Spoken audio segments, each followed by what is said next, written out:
રાજભોગમાં શ્રી ઠાકોરજીના થાળ ધર્યો હોય એમાં ખીર, શ્રીખંડ, દહીં વગેરે જે સફેદ સામગ્રી હોય એમાં તુલસીજી પધરાવાય કે ન પધરાય? તુલસીજી બધામાં પધરાવી શકાય રાજભોગમાં, સફેદ સામગ્રીનો એવું કાંઈ નિયમ નથી. રાજભોગના થાળમાંથી ગોગરાસ કઢાય કે તપેલા સન્મુખ કર્યા હોય તેમાંથી કોર સન હોય તેનું શું કરાય? એટલે આ એક સેવા સંબંધી પ્રશ્ન છે. ગોગરાસ જે છે એ બે પ્રકારથી આપણે ત્યાં બતાવ્યો છે શ્રી ગોપીનાથજીએ કે ઠાકોરજીને રાજભોગ ધર્યા પહેલાં પણ ગોગરાસ કાઢી શકાય છે. એ ભાવના ત્યાં નંદરાય યશોદાજીની ભાવના છે કે નંદરાય યશોદાજી પહેલાં ગોગરાસ આપી પછી ઠાકોરજીને ભોજન કરાવે છે. એ જે ગોગરાસ જે આપણે કાઢીએ છીએ એમાં ઠાકોરજીને ભોગ ધર્યા પહેલાં પણ ગોગરાસ આપી શકાય છે. અને બીજો પ્રકાર એ છે કે હવે આપણા ઘરમાં ગોગરાસ જો આપણે કાઢી રહ્યા છીએ તો આપણે ઠાકોરજીનો જે ભોગ સરે પછી ગોગરાસ કાઢવામાં આવે છે. આપણી રીત, આપણા એંગલથી ગોગરાસ કાઢવાની એ રીત છે. અને જે ગોપીનાથજીએ લખ્યું છે ભોગ ધર્યા પહેલાં ગોગરાસ આપવો એ યશોદાજી નંદરાયજીની ઘરની રીત પ્રમાણે છે. અને મેં જ વાત કરી કે સેવાનું અંતરંગ સ્વરૂપ વ્રજભક્તોની ભાવની ભાવના છે. બહિરંગ સ્વરૂપ જે છે એ તનુવિત્તજા અસમર્પિત વસ્તુનામ તસ્માદ વર્ધનમાચરે. સમર્પિતોનો બધા જ નિવેદન, બધી વસ્તુનું નિવેદન અને આત્મનિવેદન પૂર્વક ભગવત સેવા એ સેવાનું બહિરંગ સ્વરૂપ છે. અંતરંગ સ્વરૂપ તો વ્રજભક્તોના ભાવની ભાવના. સેવાનો પ્રકાર એવો છે આપણો, આપણે સ્નાન કરી અને ઠાકોરજીની સેવામાં જઈએ તો જાણે આપણે નંદાલય કે નિકુંજમાં જઈ રહ્યા છે એ પ્રકારથી આપણે સેવા કરીએ છીએ. આપણે જાણે સારસ્વત કલ્પમાં જ છીએ, ઠાકોરજીનો અવતાર કાળ છે અને આપણા ઘરમાં જે ઠાકોરજી બિરાજે જ્યારે નંદરાયજીનો મહેલ હોય યા નિકુંજો હોય છે એમાં પ્રભુ પોયડા છે, એમાં આપણે જઈ રહ્યા છીએ. એવી ભાવની ભાવનાપૂર્વક આપણે ભગવત સેવામાં પ્રવૃત્ત થઈએ છીએ. હવે ભાવનાને ઘણા એમ માને છે કલ્પના. કલ્પના અને ભાવનામાં ફરક છે. જે વસ્તુ નિત્ય છે, સિદ્ધ છે, જે વસ્તુ વાસ્તવિક રીતે થઈ શકે એમ છે એની જ ભાવના હોય છે. જે વસ્તુ વાસ્તવમાં ક્યારેય ન થઈ શકે એ કલ્પના છે. એટલે ત્યાં ઠાકોરજી બિરાજે છે તો ત્યાં નંદરાયજીનો મહેલ છે, નિકુંજ પણ છે, આપણને દેખાતી નથી પણ છે. એટલે એની ભાવના કરવામાં આવે છે કે આપણને નથી દેખાતું એટલે આપણે કંઈક માનસિક વ્યાપાર કરીએ છીએ કે આપણે ભાવના કરીએ શાંતિથી કે આ નિકુંજ છે પ્રભુની અથવા તો નંદાલય છે. એ બધી ભાવનાપૂર્વક આપણે ભગવત સેવા કરીએ તો આપણી સેવાની અંદર આધિદૈવિક સેવા એ થઈ જાય. એ સેવા લીલામાં, આખી સેવા જે છે એ લીલામાં પરિવર્તિત થઈ જાય. અને હવે એમ ન કહેવું પડે કે લીલામાં ક્યારે જાશું, લીલામાં જ છીએ એવું લાગવા માટે. ક્યારે જાશું લીલામાં, ક્યારે જાશું લીલામાં, ક્યારે. તો એ જેમ કયા કરે છે ને કે લીલામાં ક્યારે પ્રાપ્ત થશે, માલા પિરામણ થશે, પછી લીલામાં પ્રાપ્તિ થશે, એ બધું સમજી લેવું કે એની સેવા ભૌતિકી જ છે. એમની સેવા હજી આધિદૈવિક થઈ નથી. સેવામાં આધિદૈવિકતા પ્રકટ નથી થઈ, હજી ભૌતિકતા જ રહેલી છે. એટલે એને એવું લાગે છે કે ક્યારે લીલામાં જાશું. એટલે ઠાકોરજીની સેવામાં ગયા, સ્નાન કર્યું તો પણ શ્રી યમુનાજીમાં આપણે સ્નાન કર્યું. શ્રી કૃષ્ણ વલ્લભે દેવી શ્રી યમુને તાપહારિણી સેવાયે સ્નાતુમ ઈચ્છામિ જલે અસ્મિન સન્નિધિમ કરું. હે શ્રી યમુનાજી પધારોના અલૌકિક દેહ બનાવો કે જે મારે લીલામાં જવું છે, સેવામાં નથી જવું પણ મારે લીલામાં જવું છે, ઠાકોરજીની લીલાઓમાં જવું છે. તો યમુનાજી કૃપા કરો કે આ દેહને એવો કંઈક અલૌકિક બનાવો, તન્નવત્વ આપો જેથી કરીને હું એ લીલાને માણી શકું. નકર એમ લાગે મૂર્તિને જગાડીને બિરાજાવી દીધી, ભોગ ધરી દીધા અને ભોગ ધરીને પ્રસાદ લઈ લીધો એટલે પાકી મર જાય. તો પછી આવી જ ભ્રમણામાં જીવા કરી. તો હું તો લીલામાં જવા માંગુ છું. હે શ્રી યમુનાજી આપ કૃપા કરો તો મને લીલા દેખાય, પ્રભુની લીલાનું દર્શન થાય, એ હું લીલાની અનુભૂતિ કરું કે આ તો વ્રજાધિપતિ જે છે અને હું પણ કોઈ વ્રજભક્ત છું. આપણે પોતાનામાં ભાવના કરવી પડશે કે હું કંઈક વ્રજભક્ત છું, હું પણ કોઈક વ્રજભક્ત છું અને મારો ઠાકોરજી વ્રજાધીપ છે. તો હવે એ વ્રજાધીપનું સેવન કરવા માટે મારે એ હવે વ્રજમાં જવું છે, લીલામાં જવું છે, સારસ્વત કલ્પમાં જવું છે, નિકુંજ નંદાલયમાં હું પ્રવિષ્ટ થયો છું. આવી ભાવની ભાવનાપૂર્વક એમણે ભગવત સેવા જો આપણે કરતા રહીએ તો સેવા આધિદૈવિક થઈ જાય, શરૂઆત ભાવ અલૌકિક સામર્થ્ય પ્રકટ થઈ જાય. એ સેવાનું અલૌકિક સામર્થ્ય છે સેવામાં પ્રકટ થતું, કે સેવામાં એમ જ લાગે કે હું કોઈ ઠાકોરજીની લીલાઓમાં જ છું હું. એટલે એ પ્રકાર આપણને લાગે તો સમજવું જોઈએ કે સેવા આધિદૈવિક થઈ ગઈ, અલૌકિક સામર્થ્ય થઈ ગયું. એ સેવા ફલમાં એને મુખ્ય ફલ કહેવામાં આવ્યું છે. સેવા ફલનું એ મુખ્ય સેવા ફલ તો આ છે કે અલૌકિક સામર્થ્ય. એટલે યમુનાજીને આપણે વિનંતી કરીને યમુનાજીમાં રોજ સ્નાન કરીએ છીએ. એટલે બધા કહે ને કુંભ મેળો, યમુનાજી તો રોજ ઘરમાં પધારીને તમને સ્નાન કરાવે છે, અને આવા લીલા છોડી અને પાછા કાહે કહો તો દે તમને સાથ, પાછી ડૂબકી મારવામાં જાય. એમાં કચરાય મરાય તો નક્કી નહીં પાછું કાંઈ. કેટલાય લોકો કચરાઈ ગયા. હા, આ તો પાછું ઉડ જહાજ, જૈસે ઉડ જહાજ કો પંછી ફિર જહાજ પે આવે, મેરો મન અનંત કહા સુખ પાવે.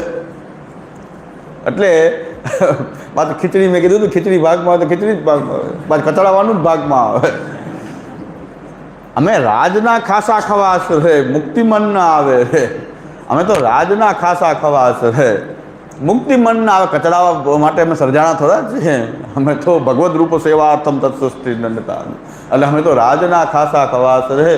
શ્રી યમુનાજી નિત્ય પધારે છે. શ્રી કૃષ્ણ વલ્લભે દેવી શ્રી યમુને તાપહારિણી સેવાએ સ્નાતુમ ઇચ્છામિ જલે અસ્મિન સન્નિધિમ કુરુ. આ જલમાં પધારો એ વિનંતી કરીને આપણે સ્નાન કરીએ. પછી પાછા કહેતા હોય કે નળનું જલ છે કે કૂવાનું જલ છે કે દંડી ફિટ કરી હતી કે નહીં, સીધા અડ્યા હતા કે અહીં કોણીથી અડ્યા હતા. અરે ભાઈ, તારી કુંડી કોણીથી અડે કે લાકડીના દંડાથી ખોલે કે ગમે એ ખોલે, પણ જો યમુનાજી ન હોય તો લીલામાં જવા લાયક તો રહેવાનો નથી. શ્રી યમુનાજીનું સ્મરણ તો કરે, દંડાનું સ્મરણ કરે છે ને રેશમીનું સ્મરણ કરે છે, કુંડીનું સ્મરણ કરે છે, પણ કંઈક સ્મરણ કરશે યમુનાજીનું. શ્રી યમુનાજીની કૃપા હોય તો અપરસ થાય. તો શ્રી કૃષ્ણ વલ્લભે દેવી શ્રી યમુને તા, કારણ કે સેવામાં જઈ શકાશે.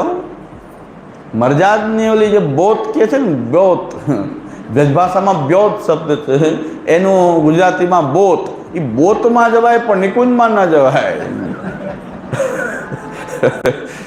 બોતમાં બ્યોત શબ્દ છે બ્રજભાષાનો, એના ઉપરથી આપણા ગુજરાતમાં બધા એમ કહે છે મરજાદીની બોત.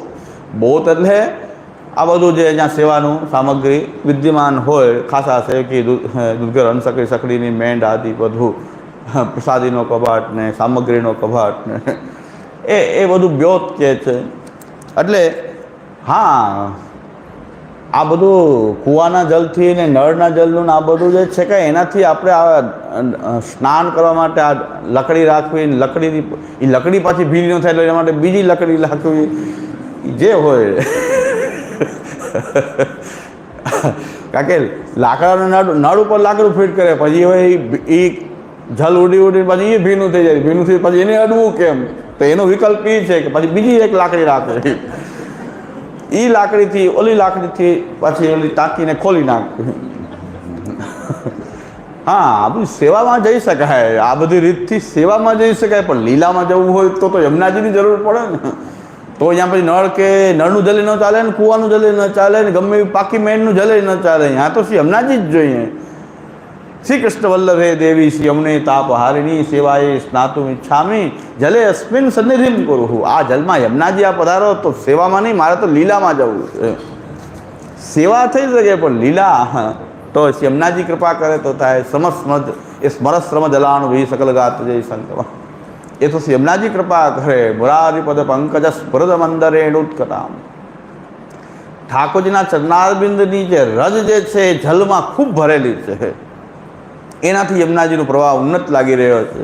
એવા ઉત્કટ યમુનાજીનું જે જલ જે છે એનું સ્મરણ કરીને જો સ્નાન કરીએ તો આપણે લીલામાં જવાની પાત્રતા પ્રકટ થાય કે હવે હું સેવામાં નથી જઈ રહ્યો, હું તો લીલામાં જઈ રહ્યો છું, સાક્ષાત નિકુંજમાં જઈ રહ્યો છું. અહીંયા બ્યોત બ્યોત ક્યાંય ને પ્રસાદ અનપ્રસાદ દૂધઘર અનસકડી ખાતા છે કે એ ભક્તો એવી કે અહીંયા નિકુંજમાં એવું નથી કાંઈ. એ સેવાની વ્યવસ્થા છે. પણ હોલી તો અમે તો લીલામાં જઈ રહ્યા છીએ. લીલામાં આનાથી કંઈક ઉપરની વાત છે. આ બધું હોય છે, નથી એમ નથી કહેતો, પણ એમાં એક લીલાનું દર્શન કરવું એ તો શ્રી યમુનાજીની કૃપા વિના એ શક્ય નથી. એ શ્રી યમુનાજીની કૃપા વિના એ શક્ય નથી. એ કૃપા શક્તિરૂપ શ્રી યમુનાજી છે. એટલે બે શક્તિ ભગવાને એવી રાખી છે દેવી જીવો માટે, એક કૃપા શક્તિ રૂપ શ્રી યમુનાજી અને શ્રી શક્તિ રૂપા શ્રી સ્વામીજી. એ આ શ્રી શક્તિ છે ભગવાનની, લક્ષ્મી રૂપા શ્રી શક્તિ રૂપ સ્વામિનીજી અને કૃપા શક્તિ રૂપ જે છે એ શ્રી યમુનાજી. એ કૃપા કરે છે, સેવામાં જવાની આપણી જે પાત્રતા એ શ્રી યમુનાજીની કૃપાથી થાય. અને ઠાકુરજીનો જે આનંદ લઈ શકીએ એવો પ્રગાઢ પ્રેમ આપે શ્રી શક્તિ, જેની પર શ્રી યમુનાજીની કૃપા થઈ હોય, કૃપા શક્તિ, જેનો દેહ અલૌકિક થયો હોય, એમાં સ્વામિનીજીનું પ્રાકટ્ય થાય. ગદુલ્લભતમા રતિર મુરલ પૌ મુકુંદ પ્રિય, એ રતિરૂપથી જેનું પ્રાકટ્ય થઈ જાય. પેલા યમુનાજી તો પાત્ર બનાવે કે તમે સ્વામીજીને ધારણ કરી શકો એવી પાત્રતા આવે. એ સ્વામિનીજીના જે ભાવનું પ્રાકટ્ય જે છે હૃદયમાં થાય ને એનાથી એ ભગવાનના આનંદનો અનુભવ આપણે ડાયરેક્ટ કરી શકતા નથી. એ સ્વામીજી જો પ્રકટ થાય રતિરૂપા, હા, એ ભગવાનની સ્ત્રી શક્તિ જે છે એ સ્વામીજી જે છે એની પેલા ભક્તિ માર્ગમાં શ્રી યમુનાજી અને ત્યાર પછી લીલામાં એ સ્વામીજીની કૃપાથી એ સાક્ષાત એ ભગવાનના આનંદનો અનુભવ થાય. આ આપણી આખી આ પ્રક્રિયા સેવાની અંતરંગ પ્રક્રિયા છે. આ બધી બહિરંગ જે છે એ અસમર્પિત વસ્તુ નામ તસ્માદ વર્જન માત્ર નિવેદિભિ સમર્પ્યવ સર્વમ કુર્યાદ સ્થિતિ, એ બહિરંગ પ્રકાર છે. સેવકા નામ યથા લોકે વ્યવહાર પ્રસિદ્ધતિ. એટલે જ તો પ્રશ્ન ઉપસ્થિત થાય છે કે ભાઈ ભક્તિ કહીએ છીએ, ભક્તિ માર્ગ કહીએ છીએ, ફલ સેવા ફલ કહીએ છીએ. ભક્તિ ફલ ન કહીને મહાપ્રભુજી સેવા ફલ કહી રહ્યા છે.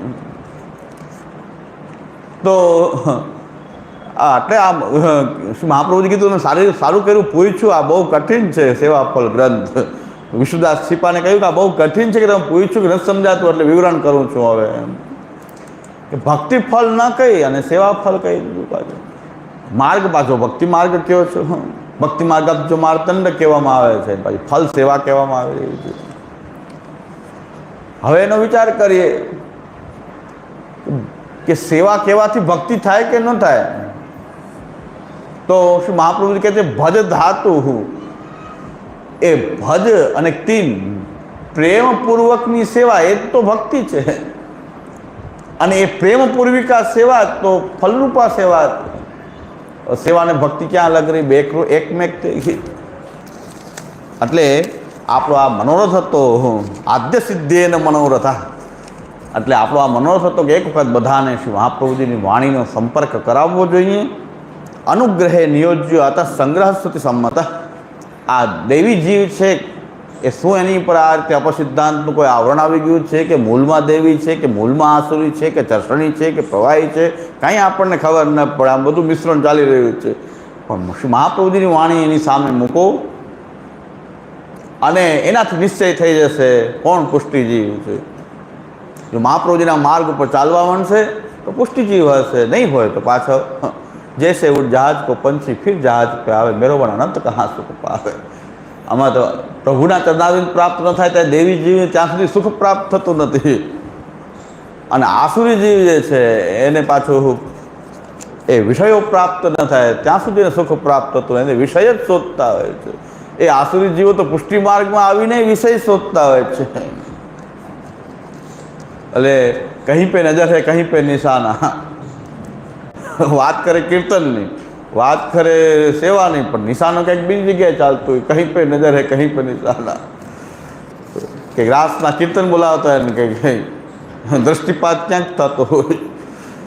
તો આ તો બધું એવું છે કે એ વિષય જ શોધતા હોય છે. પ્રવાહિત જીવ તો વિષયોને જ શોધતા હોય છે. પુષ્ટિ જીવ તો એ ભગવાનને શોધતા હોય છે. કેમ પ્રભુ પ્રાપ્ત થાય, પ્રભુ કેવી રીતે પ્રાપ્ત થાય, અને પ્રભુની પ્રાપ્તિ થતાં દેવી જીવો જે છે એને સંતુષ્ટિ થઈ જાય કે આપણું મૂળ સ્થાન પર પાછા આવી ગયા. એટલે સેવાનો અર્થ જ ત્યાં ભક્તિ અને સેવા એક જ થઈ ગઈ. પણ સાધના અવસ્થામાં એ જે સેવા જે છે એ એનું ફલાત્મક સ્વરૂપ તો ભક્તિ થઈ જાય છે, પણ પ્રથમ તો સેવા હોય છે. અને એ સેવામાં પ્રવૃત્ત થનારને આ વ્રજભક્તોના ભાવની ભાવના વાળી જે ભક્તિ જે છે એ સેવામાં જ અનુભૂત થાય છે. એટલે સેવા એ ફલ છે.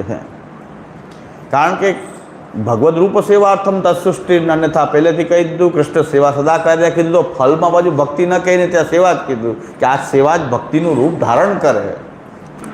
સેવા એ પરમ પ્રેમપૂર્વક, એ સેવા પણ પ્રેમપૂર્વક થવા માંડે. એટલે શ્રી ગુસાઈજી કહે છે કે સ્વતઃ પુરુષાર્થત્વેન સેવા કૃતિ સો સિદ્ધાંતો. સેવા જ મારી આ ભક્તિ છે, મારું આ ભજન છે,